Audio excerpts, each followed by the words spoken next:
¿Estás grabando? Estoy grabando. Marc, can you tell us first your name and your role in the game? So my name is Marc Alexis Côté. I'm the senior producer on Assassin's Creed Odyssey. Okay. In the showcase, we saw a footage of the game. I think after I see the footage, I think that it's another game, not an expansion of Origins. But there are people that still have books. What do you say to these people?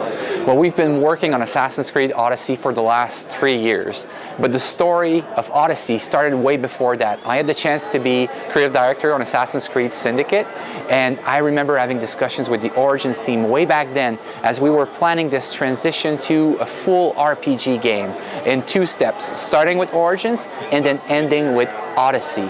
And what people will feel this year is really this next step in the evolution of Assassin's Creed. It will show that we've spent more than 3 years working on this, having big innovations like this new dialogue tree that allows so many options, that will allow players to have many different endings, that allows them to choose between Cassandra and Alexios. The first time we give that option to our players, it is the return of open world naval gameplay as well. We've got a game that's almost twice as large in landscape as Origins, so people will really feel that this is a generous game that is very polished, and I'm sure they'll love it.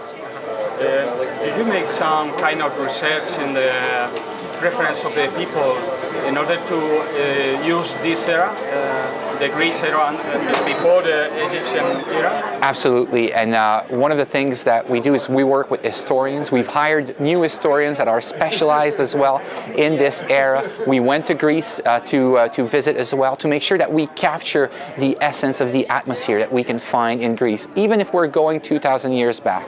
And one of the things that's important for us is to make people visit a place that is beautiful. And I don't know if you've had the chance to play the demo, but you've seen the trailers. It is a beautiful place for our players to spend hundreds of hours into. Yes, but my question is if you have a research between the gamers. If that's what they want. Yes. Oh, yes, I understand the question. Yes, absolutely. Well, the feedback from fans now that we've announced that the game is in Greece is phenomenal. So people can't wait to know how we use historical characters that everybody knows, like Socrates. I'm sure they will not be disappointed that they can have many dialogues with him. There's going to be a hint as well of mythological creatures in there, which is something that our fans have been craving to see. So I think we have the perfect setting for that. And honestly, the amount of people who have come to me saying, finally, ancient Greece, so people are very happy about this.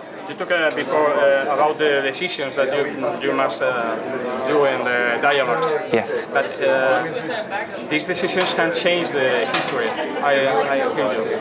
But is the history also changing? But the first decision that you made with choosing the female character or the male character. So is the same history or? It is the same story whether you choose Alexios or Cassandra, but we want people to have more role-play options. That's where the dialogue options come from, so that they are comfortable with this experience, that they're in relation with it. So we do not change history with a big H, but we change what your personal Odyssey is. You've always had freedom in Assassin's Creed. You can always choose to go left or to go right.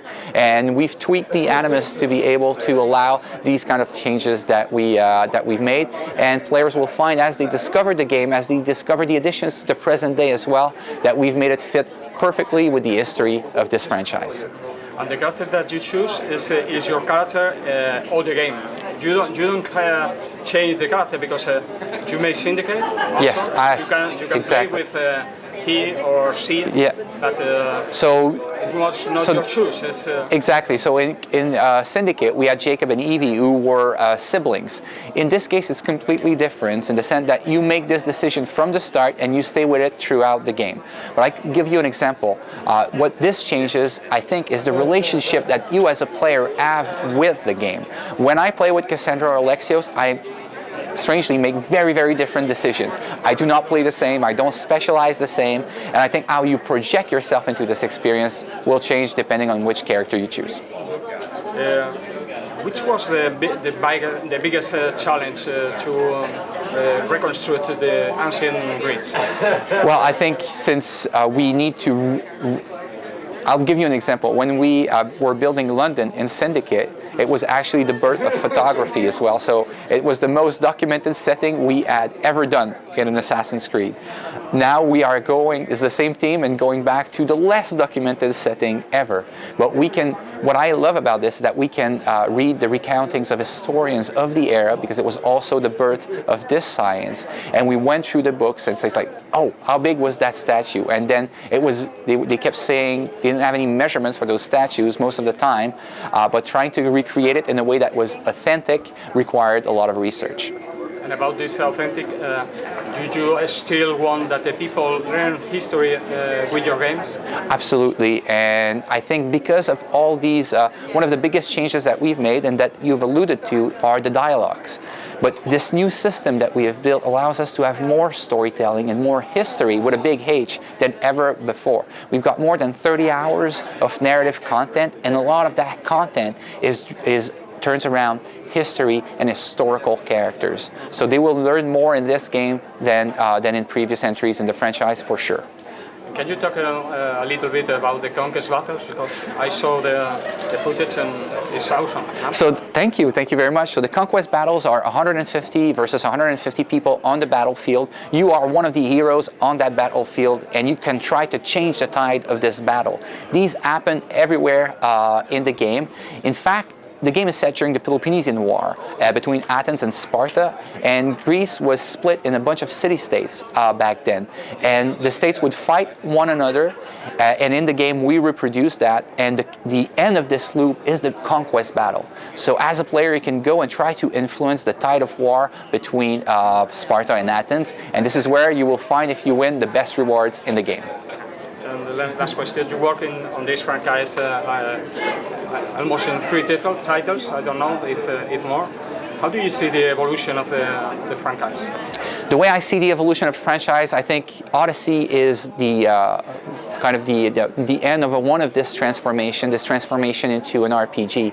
So Assassin's Creed went from being very action-adventure to being more and more open, and transforming it into an RPG with more role-play options, because the more this franchise will evolve, the more we will want players to be in great, have what we call relatedness to the experience. So that's how I see the franchise to keep evolving, giving players more autonomy, an easier time to relate with the game, and seeing their competence grow over time. So RPGs are perfect for that, and I think Odyssey is not the end of the road, but the beginning of a new journey for Assassin's Creed. Okay, thank you very much. Thank you very much. Thank you. Yes. Thank you. Oh. Mic? Do I have a mic? I do have a mic. I didn't remember if I was mic. Ahora mismo está grabándolos. Es que así aprovechamos. Thank you very much. Have a good E3. Yeah, thank you. Oye, ¿se puede capturar? ¿Se puede capturar? Sí.